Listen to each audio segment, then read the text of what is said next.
it's very difficult, and some have argued impossible, to get them out. And this is very clear in Ottawa. These are not just trucks, these are entire encampments. These have supply lines, they have refueling practices.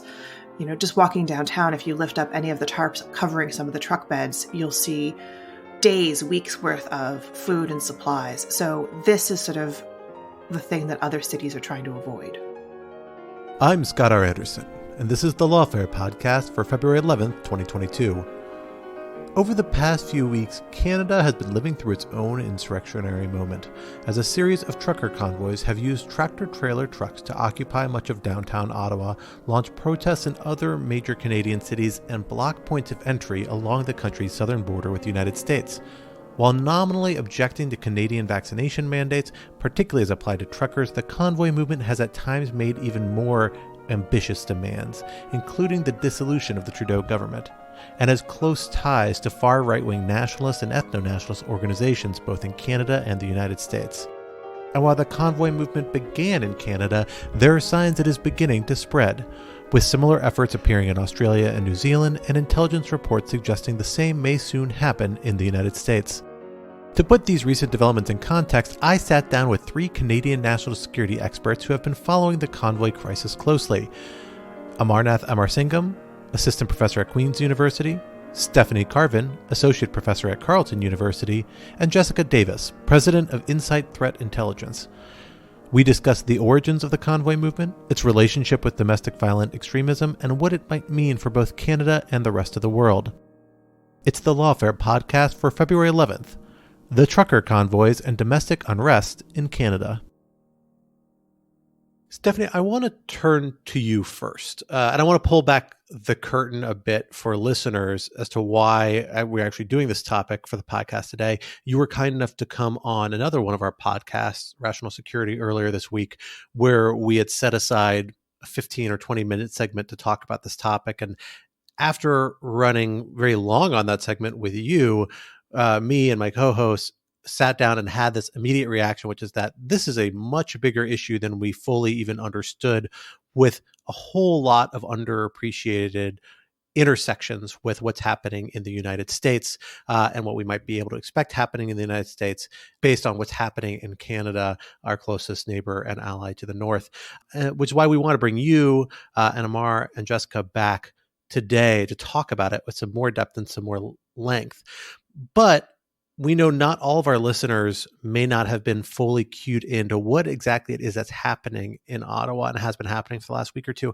Can you give us just a quick overview of the situation on the ground and some of the issues it's begun to raise for Canadians, particularly for residents of the city of Ottawa?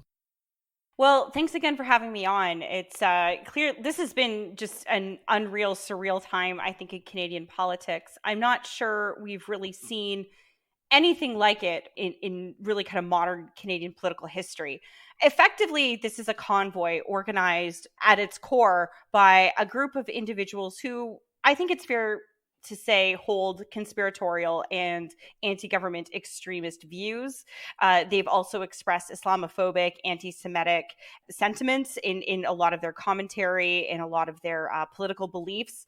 And they have also tried to organize convoys for a number of years. They were moderately successful in doing so in 2019. There was a much smaller convoy, but it petered out pretty quickly and actually led to some infighting within the Canadian far-right political scene. However, what seems to have been successful this time is that they were able to frame their anti-government views around the lockdowns and mandates surrounding COVID-19. Just so your listeners are aware, Canada is just now coming out of its fourth lockdown. It's been very severe here. We still have, in most provinces, mask mandates. In some provinces, you actually have to show vaccine passports to get into alcohol stores. So it's pretty strict, right? People are still wearing masks, all these things. And honestly, people are tired. Our schools have been shut down. Kids have been affected by this.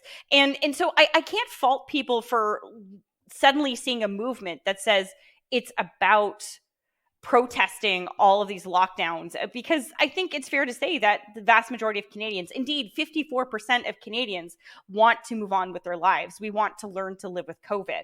Now, that's not to say 54% of Canadians agree with the tactics or this protest, but quite a few do, and quite a few have now made their way to Ottawa. But I think the problem is that effectively this is an extremist movement at its core, and they're now using extremist tactics basically in their ability to try and create change. So as a result of that, we find ourselves in a situation where, they were very open about their intentions. They said, we're going to come to Ottawa. We're going to blockade Ottawa until all the mandates are taken away. And for whatever reason, that wasn't taken seriously. It wasn't like they were hiding. This isn't a surprise move, but for some reason, Ottawa police let them into the downtown core, where they've now set up camp and refused to leave. The problem seems to be, and this is where it kind of spirals into kind of a slightly more incomprehensible narrative. But the fact is that, no level of government seems to be either willing or prepared to deal with this. The Ottawa police have effectively said that there's no policing solution to this crisis, basically implying they want the federal government to bring the military in, which would be extremely dramatic, to put it mildly. The provincial government has largely been absent. They have not really said or done anything other than a couple of tweets condemning the protest. And the federal government keeps saying it's going to send in some federal police forces, which are Mounties, the Royal Canadian Mounted Police. But we haven't even really seen these police forces arrive yet. So I think this is some of the problems, is that no one really wants to take ownership of what is seen as a potentially volatile situation. And because of that, the movement itself seems to have become emboldened. As I speak, there's 3 ports of entry that have been basically either blockaded or partially blockaded, and 2 of which are absolute economic lifelines for the country. As of this morning, the parts of the convoy were circling the Ottawa airport, and there are a number of convoys or attempted convoys in major Canadian cities. I believe one is set up presently in Winnipeg, which is in a province called Manitoba. So by failing to crack down, this movement has become emboldened, and it now seems to be spreading all over the world. So that's a lot. That's pretty dire, but that seems to be the history of it in a nutshell. I want to get into what the movement has become and where it may go. But first, let's dig a little bit further back in time and figure out where it's come from. Amar, let me turn to you with this. Give us a sense about who the people who are involved in this effort are. Stephanie noted that there's definitely a strong element, a leadership element, centered around individuals involved with various kind of far-right movements that have coordinated in past on certain efforts, although I don't know what to a degree that's true, whether it's separate camps. But a lot of people associate this, of course, with the Truckers Convoy. There is a narrative that this was rooted in grievances brought forward by truckers who are concerned about losing their livelihoods over vaccine policies that prevent them from doing trucker routes into the United States and out of the United States, and which are U.S. policies, not Canadian policies. It's worth noting, also potentially domestically in Canada. What role do those sorts of grievances play in here? Is that mostly a facade, or is this a more complex coalition of different interests that have come together around this particular set of actions? Yeah, no, I think it's the latter. I think there's always been a kind of, populist sentiment in Canada, particularly in the West Coast, and there are a lot of West Coasters in Ottawa at the moment. There's a kind of sense of, the government in Ottawa doesn't care about us, the elite, and that includes academics, journalists, politicians, etc., don't understand our concerns, don't take our concerns seriously. And so that kind of sentiment was always present in Canada, bubbling below the surface. And what happened with COVID and the pushback against COVID lockdown and COVID mandates is that a lot of these separate, disparate forces, movements, and organizations really found a common cause, right? Now you find them all kind of playing in the same sandbox. And so, QAnon supporters, militia movements, far-right activists and so on, as well as the vast majority of people who I think are in Ottawa, which are kind of genuinely aggrieved people with different kinds of grievances, some of which, as Stephanie mentioned, are shared by a lot of us, right? It's that we're all kind of exhausted with the virus and the pandemic. But in terms of individuals, I mean, there's a lot of these individuals like Jeremy McKenzie, who was one of the early organizers of this, stepped away and then came back. He goes by Raging Dissident. There's Alex Vriend, who goes by Ferryman's Toll, who traveled across the country on a Holocaust denial tour not long ago. And so, a lot of these individuals are very active. Pat King is now become quite influential in these spaces. And so I think what the pandemic has done is brought all these disparate individuals who used to not like each other, not get along, live in quite different online environments, and into the same kind of common cause. And so that's why we're seeing, I think, partly different voices present at these rallies, different goals present at these rallies, different demands at these rallies. And I think we might see in the long run these same kind of ego battles and disparate goals lead to maybe some sort of factionalism as well the longer this goes. One follow-on question for you, Amar, is that this tactic of the convoy, which as Stephanie noted, isn't entirely new to this situation. Something that's been talked about in the past, although, perhaps in different types of applications would look somewhat differently. Where does that come from? Because in some ways it is, I don't think it's necessarily uniquely Canadian, but it's a tactic which similar groups, at least in the United States, haven't, to my knowledge, settled on. The closest American parallel, actually, an astute lawfare reader and listener noted to me in a conversation the other day, might be actually not on the far right, but what people associate much more with the left might be the Occupy movement. The idea that, we're claiming public space and squatting on it to force a reckoning with a particular political agenda.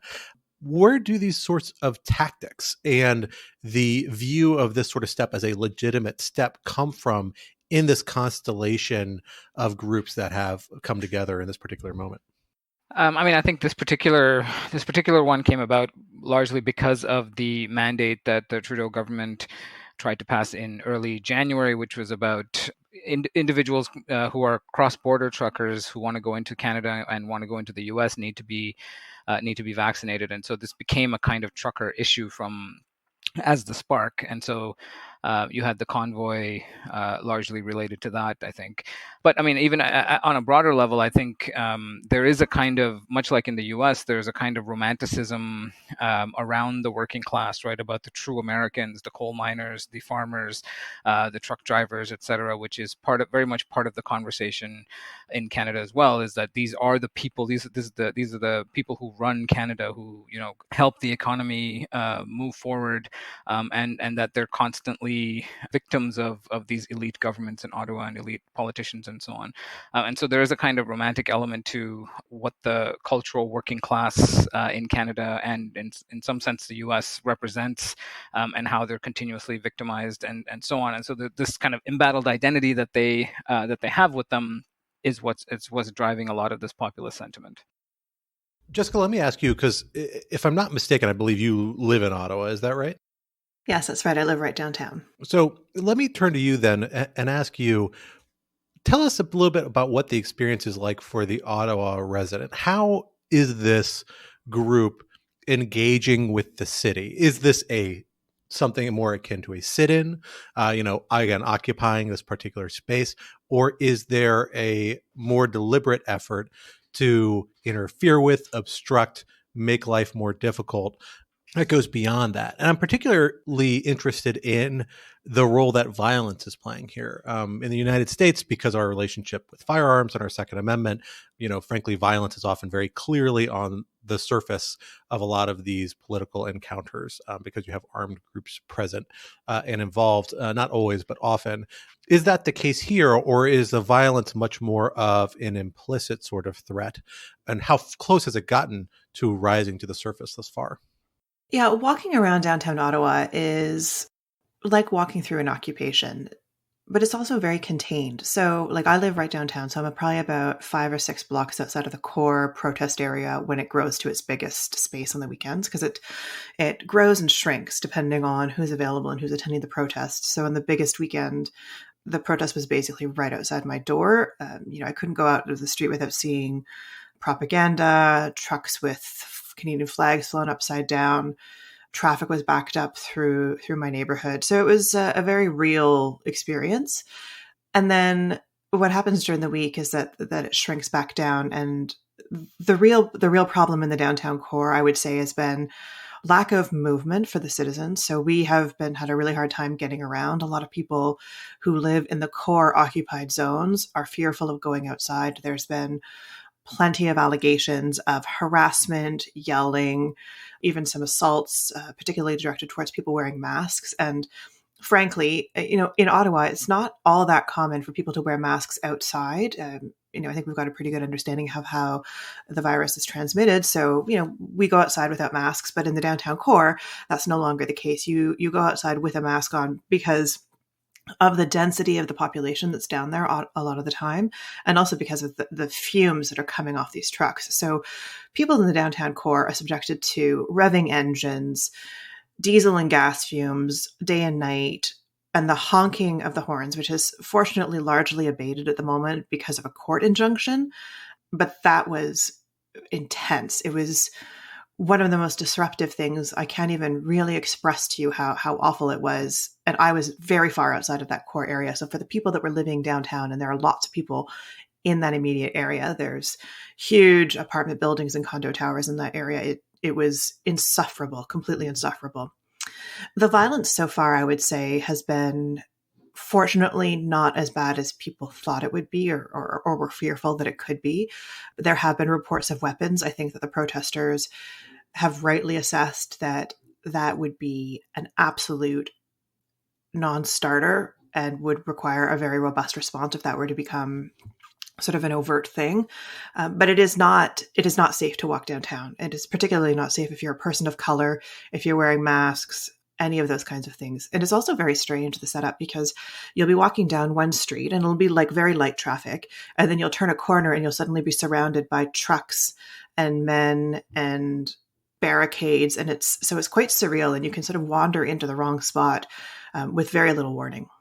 And I know that we've seen some of these activities expand to other parts of Canada, sometimes with more, sometimes with less success. So we saw a couple of kind of mini versions of what's happening in Ottawa attempt to set up in Toronto and other major Canadian cities.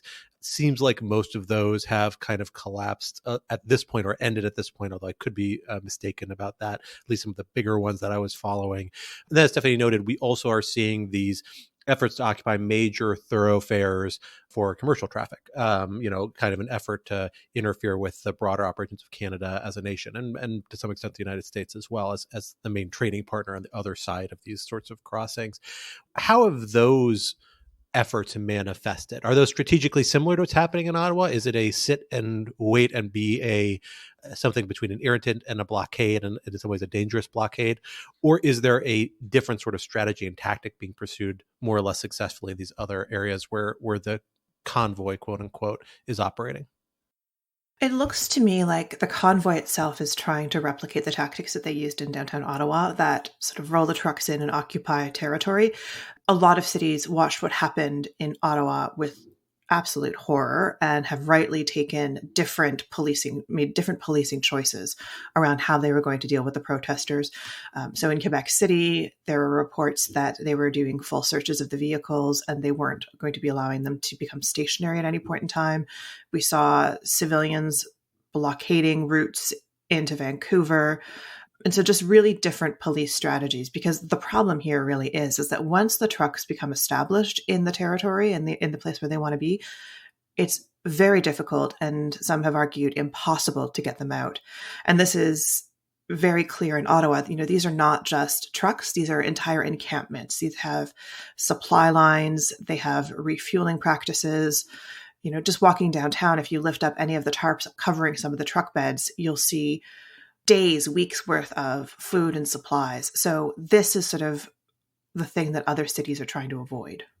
Yeah, I can talk a bit about Toronto because I think, as Jess mentioned, there was a real lesson learned, I think, from the Toronto police who looked at what happened in Ottawa and chose a very different strategy. I think in Ottawa, if we look at some of the media reporting leading up to it, or even some of the online chatter leading up to it, there was a kind of January 6-ish concern about what might happen in Ottawa, and so I have a lot of MP friends who are members of Parliament, and they were basically saying, they were receiving emails about how to stay safe. I think the buildings were being protected, but in the process, they kind of forgot about the streets, right? Or they neglected to secure the streets properly. And I think Toronto understood that very clearly, and they basically made it clear that we're happy to have you come and protest on foot in front of any government building you like, but you have to leave the trucks elsewhere. And so we didn't really have a situation of occupation in the same sense. The added problem in Toronto is the downtown core is home to, half a dozen or more hospitals. Some of the key trauma centers, Sick Kids Hospital is downtown. And so that kind of occupation that we're seeing in Ottawa in downtown Toronto would have been absolutely devastating. And so I think Toronto police made a clear decision to say, we're happy to have you come down and protest in any manner you like, except with these massive trucks. And so we've had a different reality on the ground here for now. That's actually the perfect transition point back to what I want to come back to you on, Stephanie. And that's this question about how we've seen Canadian officials begin to respond to this. I want to get into the policy response, certainly, from the cities, municipalities, and national government that are dealing with it. But I also want to get to the political side of it. How have we seen these events fitting into Canada's political narrative, its political scene between competitive political parties? Are we seeing efforts to co-opt this effort to bring it into a political coalition to capture and write on some of the popular mobilization it seems to be achieving with at least some part of the population? Has it proven popular, or has there been broader discomfort with what's been happening? So with the broader political scene, it's interesting. I mean, I saw some polling about the convoy, which suggested that, the vast majority of Canadians are against it. I mean, almost 70% versus 30%. But, that was about the goals of the convoy, which is to basically, or at least nominally, get rid of the mask mandate. So it wasn't really a question about the tactics. It was kind of some lazy polling. But all that to say is that, there may be a hardcore of 30% of Canadians that actually kind of support this. But it is really hard to say because the question, I think, was poorly phrased. But that being said, for the politicians themselves, I would suggest this is either a magnet or a hot potato, and there doesn't really seem to be much in between. For the hot potato crowd, I would say it's what we've seen at the municipal level is that they've kind of thrown up their arms and just kind of said this is basically they need the federal government to come in and intervene. They've basically given up all responsibility. It is an election year at the municipal level in Ottawa. The mayor is not running again. So I'm not sure to the extent that he's invested in giving a robust leadership response. He may just be wanting to avoid having to spend a lot of time in an inquiry in the future. At the provincial level, this is really interesting. So unlike the United States, it's actually the provinces in Canada that have the most power. The way our constitution works is that it is a federal system, but the provinces actually have control over most transportation decisions like licenses and things like that, like you would have at the state level in the US, but also education, resources, things like this. So the province, however, has been absent in all of this. Like our premier is Doug Ford, who is famously the brother of Rob Ford, who is the probably best known as the crack snorting mayor of Toronto, unfortunately. But his brother, who kind of shares a lot of populist sympathies with Rob Ford, who has now passed on, is in fact our premier. And he's facing an election in the spring as well, really just in a few months. So I strongly suspect that he is afraid to take action because, some of that 30% of Canadians who support this, well, guess what? That's his demographic. So he's put out a few tweets, as I mentioned earlier, but hasn't really taken any action.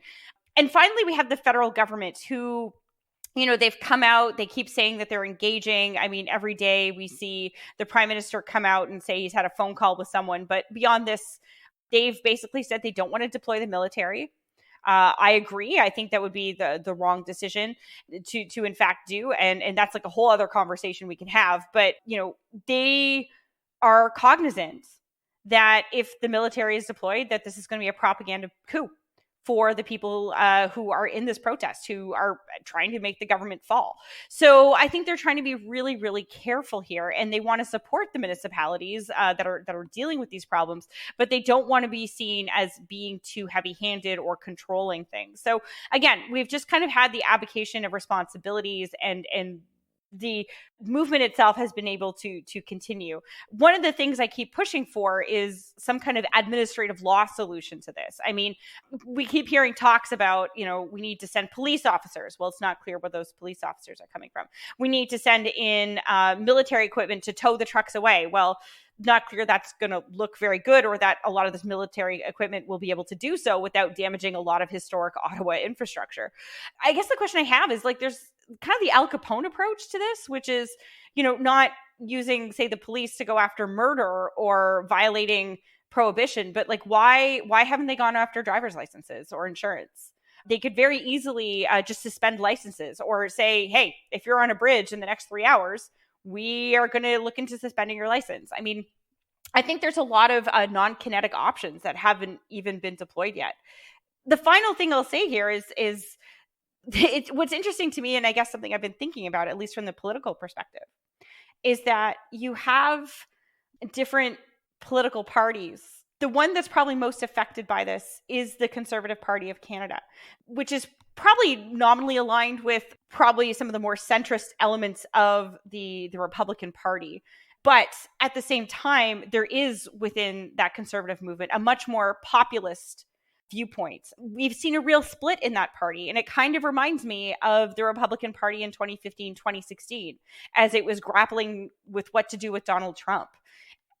Some people said, well, he's never going to win, so we can embrace him and then get the energy of his supporters. But he ends up taking over the movement.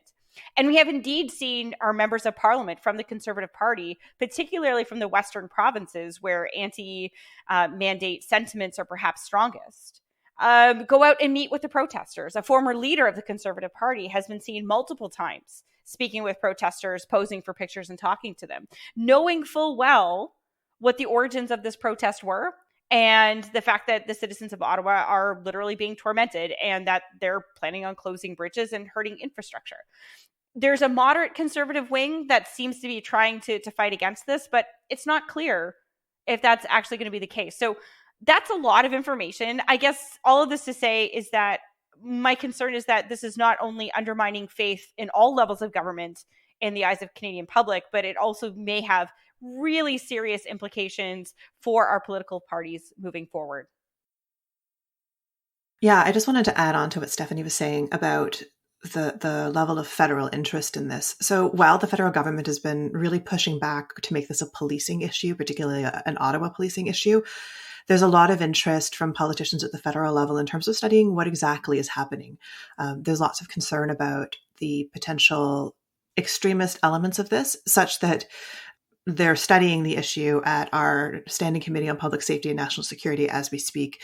They've called FinTrack, Canada's financial intelligence unit, in to talk about particularly the crowdfunding issue and how that is or is not covered by our existing legislation. And they're particularly seized with the possibility of foreign influence on this campaign.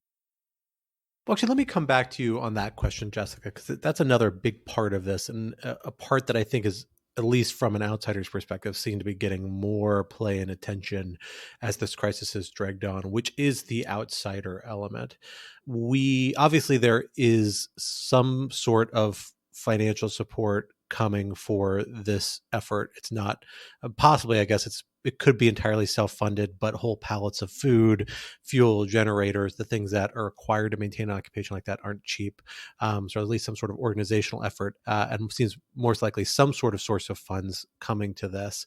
You certainly have American political leaders that have been involved, particularly in recent days, vocally voicing support for the effort. Former President Trump being probably the highest profile, Governor DeSantis in Florida, people who are critical of U.S. vaccination policies, doubling down. Former President Trump, although it's worth noting, Trump himself does urge people to get vaccinated, but takes other issues of vaccination policies. Unlike some other people who have voiced support for the convoy, former President Trump has come out and said, called Canadian leaders socialists and extreme left-wing government and voiced support for this group, and then encouraged them to come down to Washington, D.C. to do the same in the United States.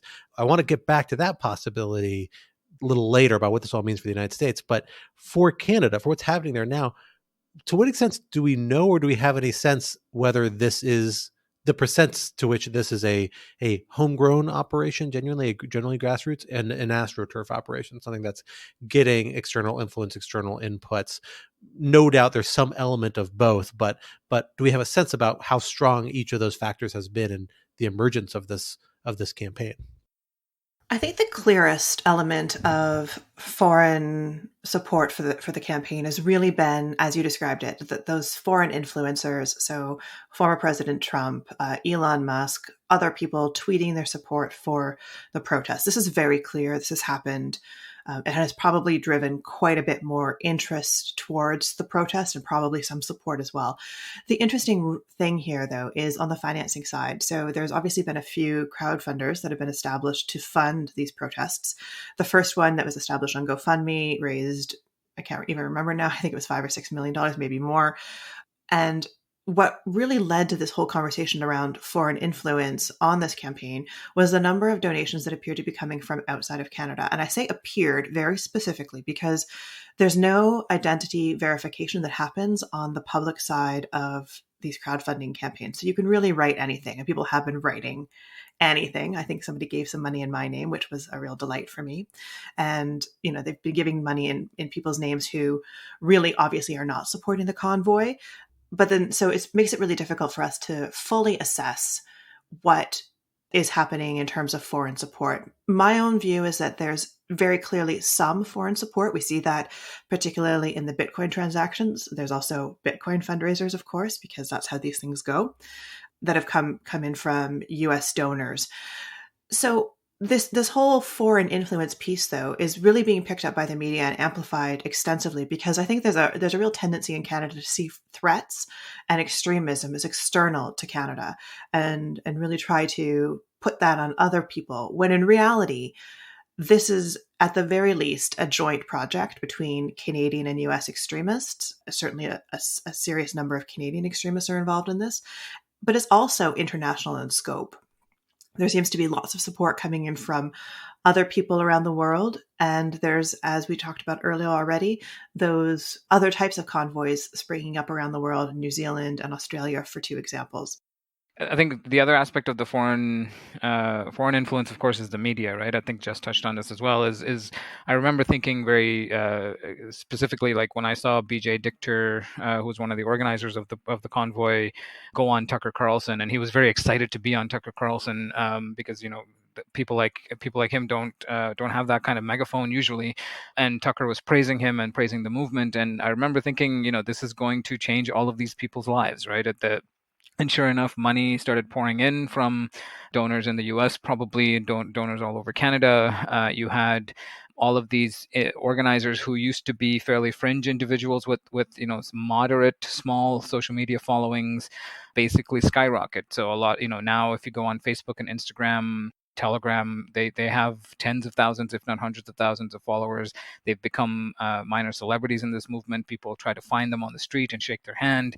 And so I think the way in which the Trucker Convoy was woven into broader populist anti-government sentiment in the U.S., kind of led by Fox News. The Fox News megaphone is also an important component to this. I think Media Matters just put out a report that said Fox News devoted almost 9 hours of coverage to the Trucker Convoy between January 18th and February 9th, right? And a good chunk of that, or a small chunk of that, was also Sean Hannity and Tucker Carlson amplifying it to their tens of millions of viewers. And so I think that is also an important component to kind of see how basically celebrities were made and influencers were made of these organizers overnight.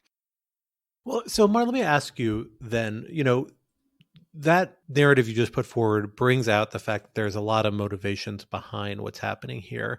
There is stated objectives, often which are very grand, at least from the ones I've seen, of some organizers essentially saying, we want at least the repeal of vaccination policies, which would be a major policy reversal, obviously, would also involve the U.S. potentially changing its vaccination policies to have the impact they want in terms of cross-border trade, but also to various extents dissolution of the current Canadian government, imposition of all sorts of big policy swings. These are some of the official demands, which seem just well beyond the realm of reality of anything achievable, and that certainly would raise legitimacy questions if somehow they were implemented through this sort of mechanism.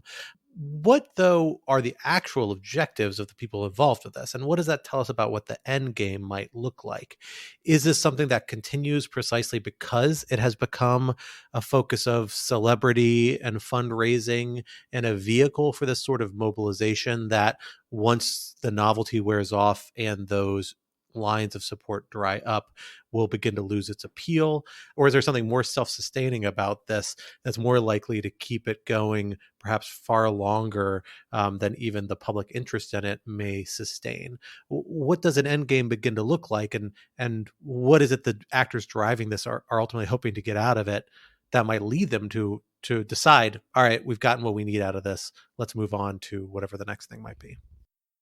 I mean, that's a good question. I think the more I watch them, and the more I watch their rhetoric and their goals, the more it's kind of clear, from a sociological perspective, that they're getting meaning and purpose just out of being out there and yelling and honking and being with each other, right? They wanted to feel like they have like-minded supporters and like-minded people around the country and around the world, that this kind of anti-mandate, anti-lockdown sentiment wasn't something that they themselves were holding, that it wasn't just, kind of them in their house kind of anxious about this, that this was a kind of broad base of support. And so I think they've proved that to themselves by being out there and being able to attract all this attention and money and people onto the streets. And so that part of it, I think, is important. It's not usually talked about, but the importance of the protest moment itself for people and for these movements is quite important. In terms of their end goal, it's not entirely clear, right? They've ranged from getting rid of the mandates to the dissolution of the Canadian government, as you've said, and everything in between. And so because the goals, I don't think they've thought through the goals very specifically, aside from these lofty descriptions, that impacts how you approach them, right? That impacts how people can negotiate with them, or whether there's even a negotiating potential, and how law enforcement should deal with them, et cetera. So, there's a range of people out there, right, who are sometimes even pro-vaccine but anti-mandate, and on the one hand, and on the other hand, who are kind of rabidly conspiratorial, who believe that the whole coronavirus is a hoax, that the vaccine is designed to enslave our children, that Fauci is a liar, and so on and so forth. And so because it's such a diverse audience of people with a diverse set of goals, it's not entirely clear how this ends. I think one of the ways it ends potentially is through kind of internal factionalization, as they begin to maybe fight over money or fight over who takes leadership of this movement overall, or it ends very badly in violence and mass arrests, right? And I think I don't know if I see any other solution, really. Steph mentioned the kind of administrative Al Capone style approach, which I think is important to try out also. But at the moment, I'm kind of at a loss for how this eventually comes to an end.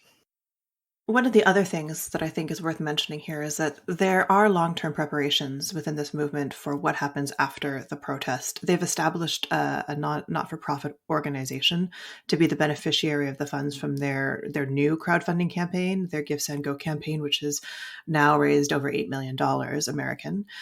So this was established to be the legitimate beneficiary of that money, but the purpose of the organization is really advocacy against the government, against mandates, as they call it, against social credit systems, which they describe as rewards and punishments for government compliance.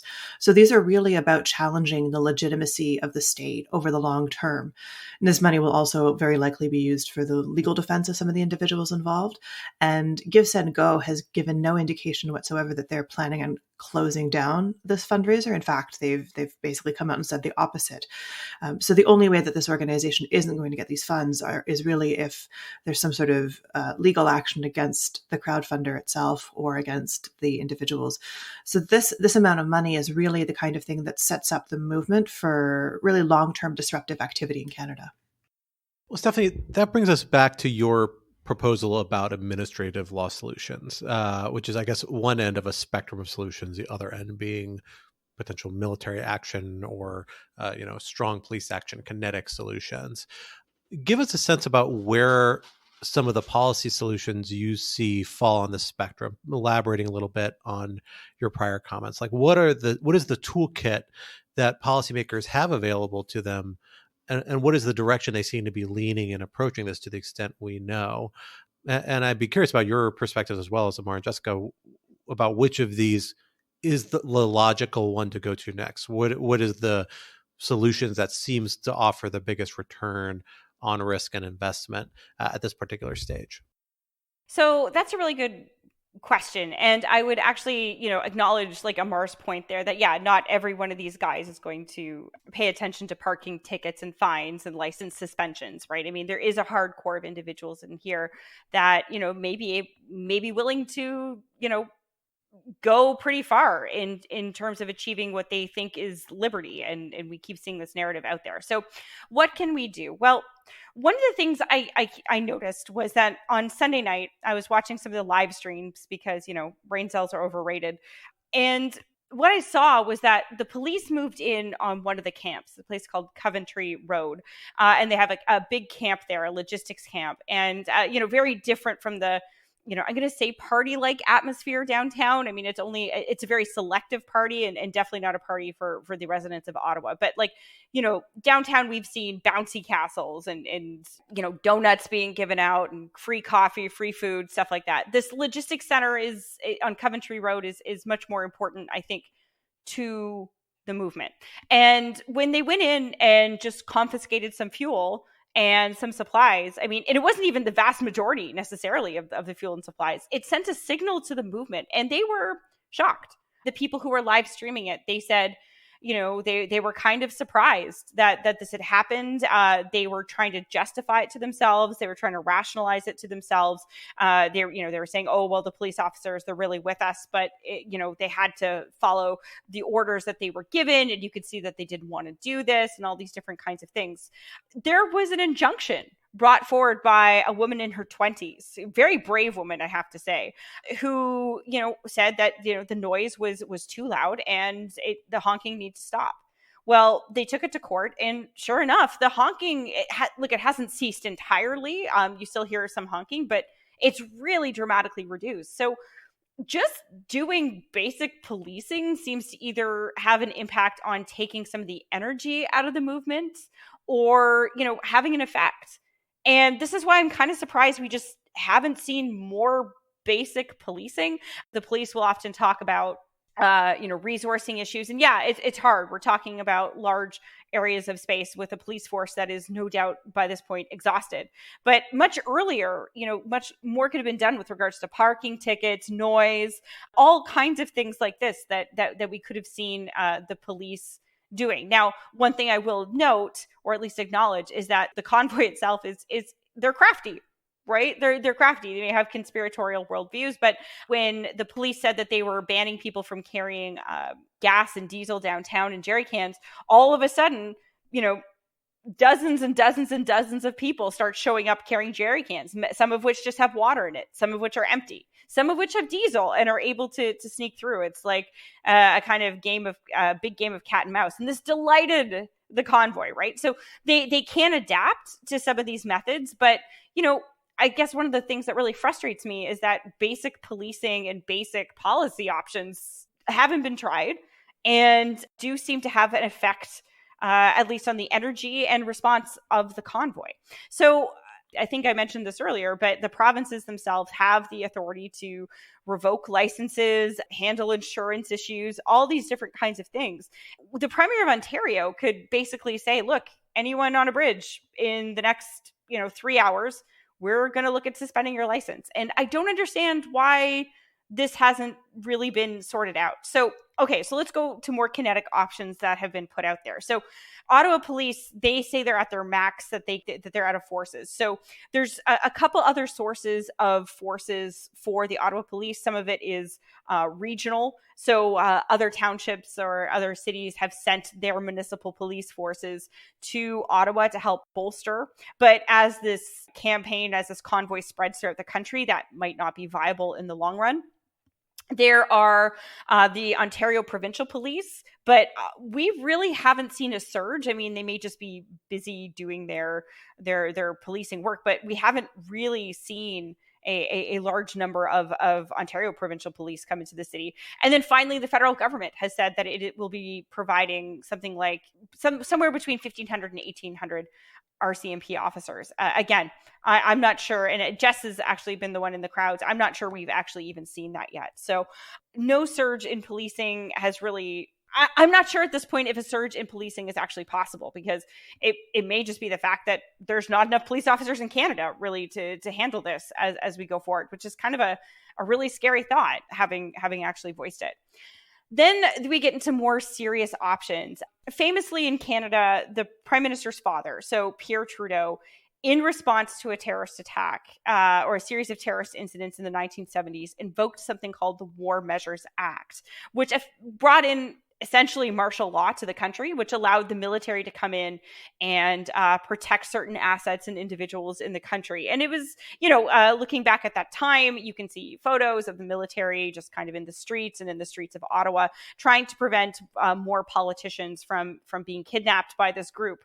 And, it was not the most democratic thing. It's often celebrated as a moment in Canadian history where, Pierre Trudeau stood up to what was actually a terrorist movement and took action against it. But, in order to do so, he had to really enact some of Canada's most strongest laws at the time. And the other thing I should say there is that I don't think the FLQ, the Fédération de Libération du Québec, apologies for my bad accent there, which was the movement responsible for this, didn't have 30% support. Right. So it was a much easier thing to do. Today, we no longer have the War Measures Act. It was seen as too much of a draconian measure. So it's been replaced with the Emergencies Act, which is, again, federal legislation. In order for it to be invoked at the federal level, however, you would need to have crises in more than one province. Right. And then federal jurisdiction can kind of come down. Otherwise, the attorney general of a province can request that the Emergencies Act be invoked, and that they can make an appeal to the federal authorities. Now, that hasn't happened. Neither of those options have happened yet, but they're on the table, and they may allow for a military response. The final response here would be the National Defence Act, which does, again, allow the Canadian military to provide aid to the civilian power, particularly in a civilian crisis. So, on the one hand, it could be to bring in the military to help contain the protests, to do actual policing. I don't think anyone wants to see that. I just think that would just look so bad. But there may be other kinds of support that could be offered. A lot of people have, mentioned to me on Twitter that, military equipment could be used to actually remove the trucks themselves. That it wouldn't be pretty, that'd probably damage the trucks, which of course are worth hundreds of thousands of dollars. So that it may actually be an incentive in and of themselves to remove those trucks. But again, the issue here is this a step that we want to take? One of the problems Ottawa's currently facing, which I don't think has been mentioned yet, is that the actual towing companies which work for the cities have either decided not to take part in this because they support the movement, or because they're being intimidated into not actually moving supplies or convoys or anything or trucks for the city. So I think the tow truck companies just want to stay out of this. So we may need some kind of government resources for this. So lots of options, some of them much more severe than others, but it's clear to me, and I think Jess, maybe Amara, you want to come in on this. It's pretty clear to me that the federal government does not want to be seen as being heavy-handed. As Jess mentioned earlier, they are quite keen to push this away and turn this into a police issue, not because they don't care. The federal government is directly impacted by this, but I think for all the reasons I've kind of mentioned, that it would be seen as potentially a propaganda victory. It could be seen as draconian, and the municipalities and provinces really need to step up and look after themselves. And as well, I think there's a broader concern here. I've been hearing a lot from activist communities that I know that, there's always also a racial component here that is kind of irritating people, right? In the sense of, like, we had BLM protests in Canada, we had Indigenous blockades before, and they were met quite quickly, often with arrests and brutal police responses, right? And so the idea that you could just kind of drive your trucks from across the country, park them in downtown Ottawa, and there's literally no response except confiscating some jerry cans, I think is from some of the activists that I know in the country, they're obviously pointing to a kind of racial question. Is like, what is up with that, right? And so is that because there are some support for the convoy within Ottawa Police or within the policing services in Canada, or is it just that they didn't anticipate that a bunch of people from across the country could do this? I think that's an important element that's going to have a lasting impact as well in terms of how police forces are trusted in this country. The other thing I'll say is there are a bunch of children, right, in the convoy, sleeping in the cabs of these trucks and so on, which is also an important element to take in mind. And I'm assuming Ottawa Police is concerned about that as well, in terms of any kind of heavy-handed action that they might be thinking about. That I forget what the percentage was, but 1 in 4 trucks in downtown Ottawa has kids basically sleeping in them. Which is not something to take lightly as well. And so I think all of that is also factoring into the police response. Just to talk briefly about some of the things that Amar raised here that are so important. Yeah, the role of children in this is really quite gross, to be frank about it. You go downtown Ottawa and you see parents encouraging trucks to honk their horns in defiance of the injunction. You see children running around in the occupied space. They should be in school. The diesel fumes, the gas fumes from all of the trucks engines being revved all the time. It's really quite an atrocious place to have children. That's certainly contributing to I think some of the reluctance in terms of how hard the police are going to go after some of this activity. But I also wonder a little bit about exactly what Amar was talking about earlier. It's inconceivable to me that any other group of people in this country could have broadcast their intentions so clearly, called for the overthrow of the Canadian government, and be met with so little resistance from the police of Ottawa and frankly, the RCMP and the OPP and other police services as well. There's literally no other scenario that I could imagine that could have had this kind of reaction or complete inaction from the police force. So I think that he's very right to point that out. I was also asked the other day about whether or not this was an intelligence failure on the part of the police. And I can't even conceive of how this could be an intelligence failure, because the protesters, the convoy, was broadcasting their intentions for several weeks beforehand. You could physically see the money being raised on the crowdfunding site to support this convoy. And it was very clear that they were going to have the ability to stay in Ottawa and had the intention to do so over the long term. We're unfortunately running low on time for this conversation. There's still so many more aspects of it to cover, but I want to put one last question to all three of you.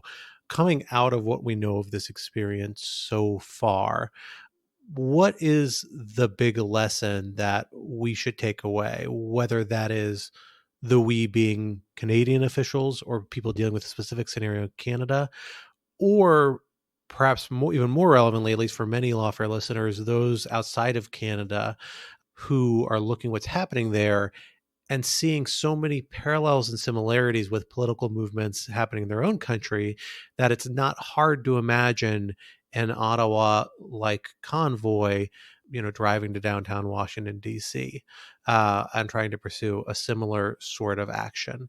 How should people be thinking about this, and what should they be preparing for coming out of it? What are the big lessons we should take away? Amar, let me start with you. I mean, I think much like what Jessica just said, I spend more time than is probably healthy in these platforms that these people are on. I swim in this content a lot, and Jess and Steph know this well because I often send it to them. but I think what was obvious leading into this, and much like all the other hospital protests and things that we've seen in the past in Toronto and other cities in Canada, is they've been talking about this for a long time, right? They were very clear about what they were doing. They were clear about what their objectives were, and so it's just very surprising to me that this wasn't seen coming. My broader concern is whether law enforcement even has eyes on these alternative media spheres where a lot of these conversations are happening. I know RCMP and CSIS are, or at least CSIS is watching these spaces, but is what they're seeing and what they're learning about this online content actually trickling down to frontline police officers, frontline security guards at hospitals, at vaccination centers? I've been worried about that for a long time. I don't get the impression that what is happening online and what these organizers are talking about in the online space is actually trickling down to the people who are going to meet them on the street when they actually show up. It's kind of kept at a intelligence level or federal law enforcement level with some moderate training, but I think we've seen an uptick in calls for violence, in assassinations, in kidnappings of people delivering vaccines and all sorts of things that I remember texting a friend of mine who works in the hospitals downtown, and I basically said, do you think your security guard in the emergency room of your hospital has any idea what's going on in the online space about a protest that's happening tomorrow at that very same hospital? And I don't think they do, right? And that's a problem. And so I think this convoy, I think, has also brought that message home, is that there needs to be a bit more easy knowledge sharing. I know that's a cliche term by now, but some sort of knowledge sharing between what's happening in these communities in the online space and then people who are actually going to meet them on the ground. Jessica, let me turn to you. Yeah, I'm going to be a little contentious here because I think that one of the big lessons that we need to, or something that we need to reflect on certainly, is the foreign funding piece. It is legal in Canada to have foreign donations to political activities, not to political parties. But if there is a significant amount of foreign funding coming in for this protest, and I think that there's pretty decent evidence that there's at least some, I think we need to have a conversation about whether or not this is something that we find acceptable in Canada, whether it's okay for foreign interests, whether they're individuals, entities, corporations, even states, to be influencing Canadian politics with this amount of money. Of course, that has a lot of implications for other activist groups and other causes. But given the scope of what we've seen, I think this is a very real and pressing issue that we need to address. Stephanie, let me hand it over to you for the last word. I guess what I want to know is this going to be the rise of a populist movement in Canada? This is really going to be interesting. I mean, the protesters had some success here, as I noted earlier, because they really lit a spark that caught fire among a population that's exhausted, emotionally, suffering mental health issues, all these different kinds of things. But and as Jess noted, there's now this movement which is well funded. They've pulled off, even if it was unplanned, an event like we've never seen before in Canada. And they're now well networked. They've gotten international attention, right? This movement has the potential to absolutely fundamentally change the Canadian political landscape. And I don't know where this is going to go. Now, that being said, the people in this movement are fractious. There's a lot of infighting. And when there's millions of dollars at stake, controlling those millions of dollars is going to potentially be not just something that can mobilize support, but maybe something that actually could cause division among these organizers. So we don't yet know what the long-term consequences are. I suppose the most disturbing thing to me really is we have a movement that at its core is comprised of extremists. And as Amar noted, I think in an earlier discussion, these politicians still chose to stand with them. That is hurtful. That is something that does kind of keep me up in all of this, because this could go on for months. This could go on. And by this, I mean the convoy. It could keep coming back and back and back. They have the resources and the networking. But also the fact that politicians saw a movement that wasn't, that where, extremists are very clearly intermingling with a larger population and didn't feel that they needed to speak up and didn't feel they needed to challenge that. And that, I think, is a very bad sign of things to come. Fortunately, we will have to leave the conversation there. But Stephanie, Jessica, Amar, thank you so much for joining us here today on the Lawfare podcast. Thank you. Thank you so much. Thank you. The Lawfare podcast is produced in cooperation with the Brookings Institution. Please take a moment to rate and share the Lawfare podcast on iTunes, Spotify, or wherever you might be listening. To gain access to our weekly Lawfare Live online discussions, an ad-free version of our podcast, and other benefits, please consider supporting Lawfare on our Patreon account at www.patreon.com/lawfare. This podcast was engineered by Hamza Shatu of Goat Rodeo and edited by Jen Patcha Howell. Our music was performed by Sophia Yan. As always, thank you for listening.